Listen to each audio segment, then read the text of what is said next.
Welcome to Press and Play 6th grade. This is your online learning starting this coming Monday.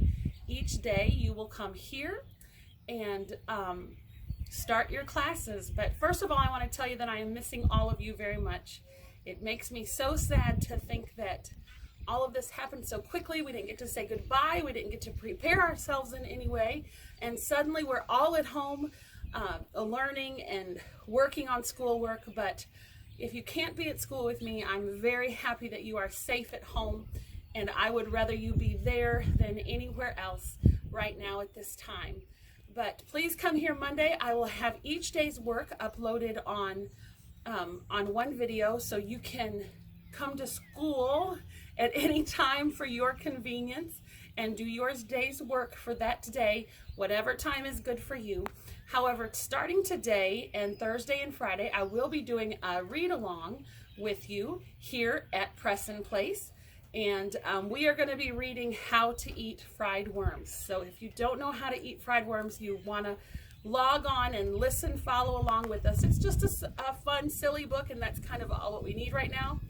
And it is starting to rain on me out here, so I'm going to say goodbye. Join me at Press and Place. I love you, I miss you, and I look forward to seeing all of you. Be safe. Hey everybody, we are starting our first read-along today. I hope you enjoy it. Just a little extra fun in our busy day of school for the next week or so. And then I will see you here on YouTube online each and every day for lessons. But we are starting out with How to Eat Fried Worms by Thomas Rockwell. Many of you might have already read this with another class or on your own, but I think it's a fun book. It's maybe not super in-depth for 6th grade, but it's silly and it's fun, and that's what we need right now. So I'm going to read chapters 1 through 3 today, and tomorrow I will upload another couple of chapters for you. So let me get my glasses on. Y'all know I need them in this old age of mine. Chapters 1 through 3, here we go. Let me read the back for you, give you a little bit of an introduction first. Catch fried worm fever.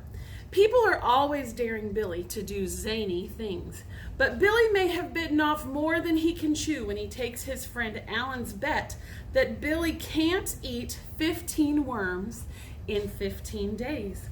If Billy wins, Alan has to fork over $50. Billy wants the money to buy a used mini bike, so he's ready to dig in. He sets up mustard and ketchup, salt and pepper, and sugar and lemon to disguise the disgusting taste. Good news for Billy. Once he gets going, he finds himself actually getting hooked on those juicy worms. How he does that, I do not know. Whew.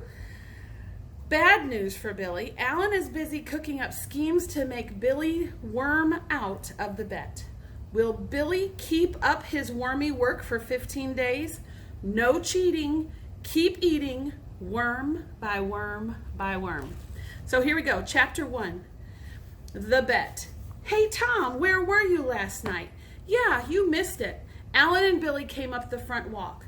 Tom was sitting on his porch steps bouncing a tennis ball. Old Man Tater caught Joe as we were climbing through the fence, so we all had to go back. And he made us pile the peaches on his kitchen table. And then he called our mothers. Joe's mother hasn't let him out yet. Where were you? Tom stopped bouncing the tennis ball. He was a tall, skinny boy who took his troubles very seriously. My mother kept me in. What for? I wouldn't eat my dinner. Alan sat down on the step beside Tom and began to chew his thumbnail. What was it? Salmon casserole. Billy flopped down on the grass, chunky, snub-nosed, and freckled. Salmon casserole's not so bad. Wouldn't she let you eat just 2 bites? Asked Alan. Sometimes my mother says, well, all right, if I'll just eat 2 bites. I wouldn't even eat 1. That's stupid, said Billy. Excuse me. 1 bite can't hurt you. I'd eat 1 bite of anything before I'd let them send me up to my room right after supper. Tom shrugged. How about mud? Alan asked Billy. You wouldn't eat a bite of mud. Alan argued a lot, Small, knobby-kneed, nervous, gnawing at his thumbnail, his face smudged, his red hair mused, shirt tail hanging out, shoelaces untied. "Sure I would," Billy said. "Mud." "What's mud?" "Just dirt with a little water in it. My father says everyone eats a pound of dirt every year anyway." "How about poison?" "That's different." Billy rolled over on his back. "Is your mother going to make you eat the leftovers today at lunch?" he asked Tom. "She never has before." "How about worms?" Alan asked Billy. Tom's sister's cat squirmed out from under the porch and rubbed against Billy's knee. "Sure," said Billy, "why not? Worms are just dirt." "Yeah, but they bleed." "So you'd have to cook them. Cows bleed. I bet $100 you would not eat a worm."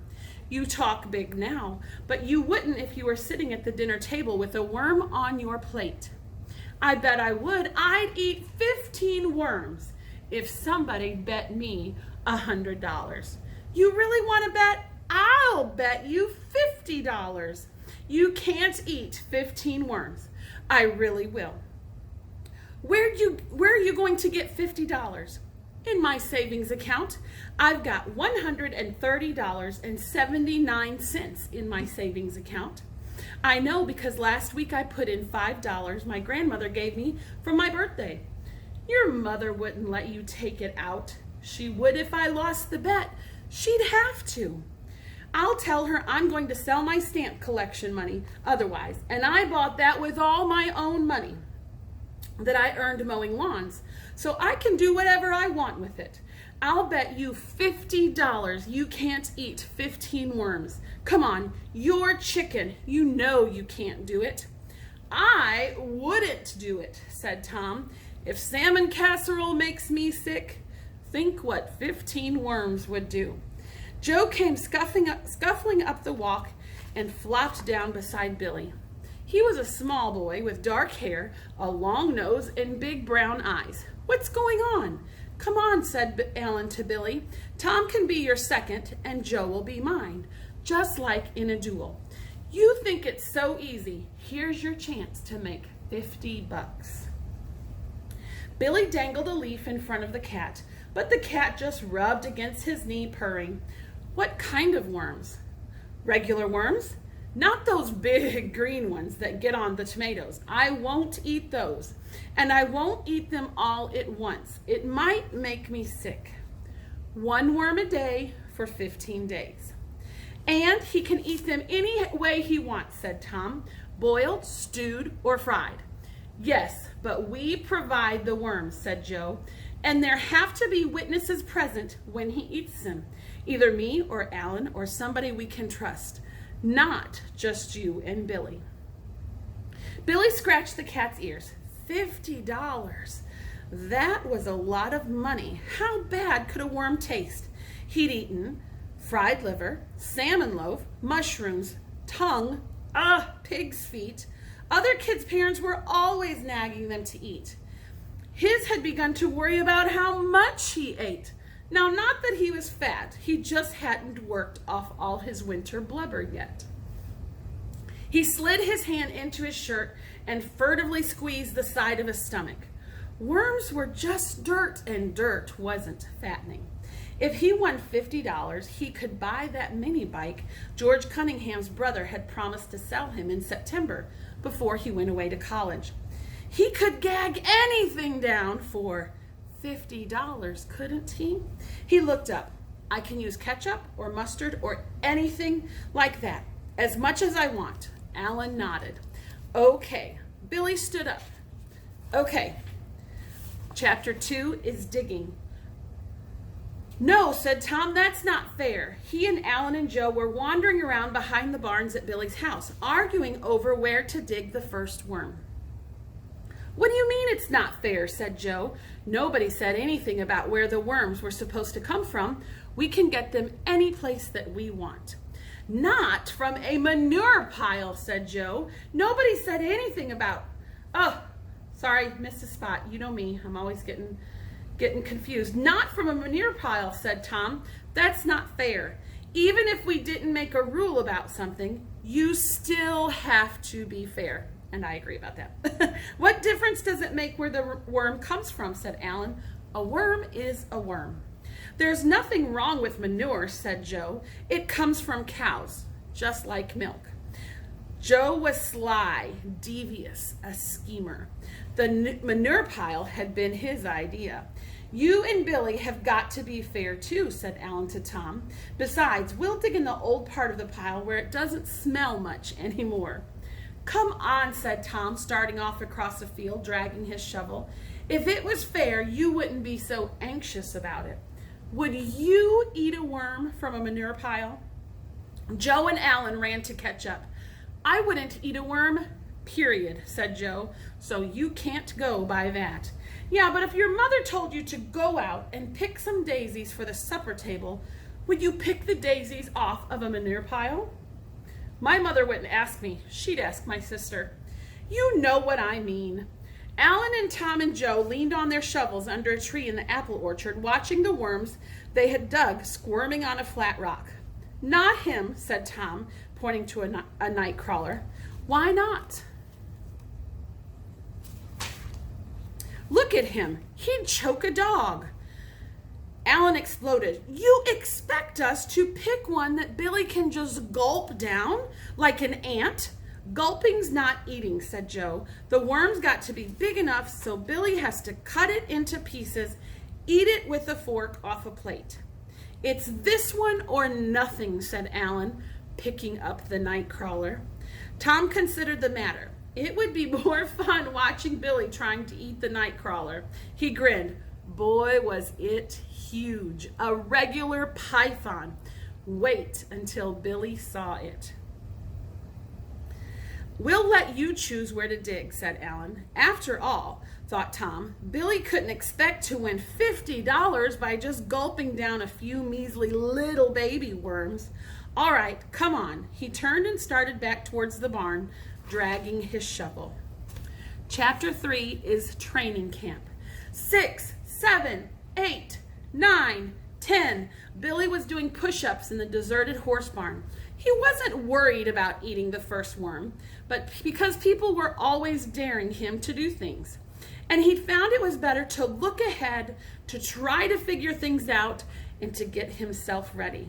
Last winter, Alan had dared him to sleep out all night in the igloo they had built in Tom's backyard. Why not? Billy had thought to himself. What could happen? But about midnight, huddled, shivering under his blanket in the darkness, he'd begun to worry if he should give up and go home. His feet felt like aching stones in his boots. Even his tongue inside of his mouth was cold. But half an hour later, as he was stubbornly dancing outside in the moonlight to warm himself, Tom's dog Martha had come along with 6 other dogs, all in a pack. And Billy had coaxed them into the igloo and blocked the door with an orange crate. And after the dogs had stopped wrestling and nipping and barking and sniffing around, they'd all gone to sleep in a heap with Billy in the middle, as warm as an onion in a stew. But he hadn't been able to think of anything special to do to prepare himself for eating a worm. So he just was limbering up in general. Push-ups, knee bends, jumping jacks, red-faced, perspiring. Nearby on an orange crate, he'd set out bottles of ketchup, mustard, a box of crackers, salt, pepper shakers, a lemon, a slice of cheese, his mother's cinnamon and sugar shaker, a box of Kleenex, a jar of cherries, some horseradish, and a plastic honey bear. Tom's head appeared around the door. Ready? Billy scrambled up, brushing back his hair. Yes. Ta-da! Tom flung open the door. Alan marched in, carrying a covered silver platter in both hands. Slouching along beside him with a napkin over one arm, nodding and smiling, Tom dragged another orange crate over beside the first. Alan set the silver platter on it. A chair, cried Alan. A chair for the monsieur. Come on, said Billy. Cut the clowning. Tom found an old milking stool in one of the horse stalls. Joe dusted it off with his napkin, showing his teeth, and then ushered Billy onto it. Ladies and gentlemen, shouted Alan, I present my masterpiece, Vermilla Mud. He swept the cover off the platter. Ah! Cried Billy, recoiling. And that is where we're going to stop for today. So tomorrow I will put a couple chapters on about the first worm. Do you think Billy's going to eat it? Do you think it's going to make him sick? The thought of it just is kind of making me sick. But I hope you're enjoying our read along. I miss you all so much. I love you, praying for you every day. And stay busy during this time. Keep your mind busy. Make sure you're having devotions, prayer time, having fun with your family, eating lots of goodies. Just don't eat any fried worms. See you tomorrow. Bye-bye.